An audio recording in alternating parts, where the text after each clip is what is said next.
മറ്റത്തൂരിൽ കാട്ടുപന്നി ശല്യം രൂക്ഷം. കാർഷിക വിളകൾ വ്യാപകമായി നശിപ്പിച്ചു.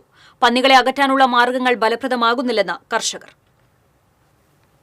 മറ്റത്തൂർ പഞ്ചായത്തിലെ വിവിധ മേഖലകളിൽ കാട്ടുപന്നികളുടെ ശല്യം വർദ്ധിച്ചു. വാസുപുരം പാലത്തിന് സമീപത്തെ കൃഷിത്തോട്ടത്തിൽ കാട്ടുപന്നിക്കൂട്ടം വാഴകൃഷി വ്യാപകമായി നശിപ്പിച്ചു. നെൽകൃഷിക്കും നാശമുണ്ടാക്കി. നൂലുവള്ളി സ്വദേശി ശിവൻ തണ്ടാശ്ശേരിയുടെ കതിരുവന്ന നെൽച്ചെടികളാണ് കാട്ടുപന്നിക്കൂട്ടം നശിപ്പിച്ചത്. ശിവന്റെ കൃഷിയിടത്തിൽ മന്ദരപ്പിള്ളി സ്വദേശി തങ്കപ്പൻ കൃഷി ചെയ്ത വാഴകളും പന്നിക്കൂട്ടം കുത്തിമറിച്ചിട്ടു. പന്നിശല്യം മൂലം കർഷകർ പൊറുതിമുട്ടിയിരിക്കുകയാണെന്ന് നൂലുവള്ളിയിലെ കർഷകനായ ശിവൻ തണ്ടാശ്ശേരി പറയുന്നു. കൊയ്യാനായിട്ട് ഒരു മാസം മാത്രമേ ശേഷിക്കുന്നുള്ളൂ. ആ സമയത്താണ് ഈ കൃഷി ഇത്രയധികം നശിപ്പിച്ചുകൊണ്ടിരിക്കുന്നത്.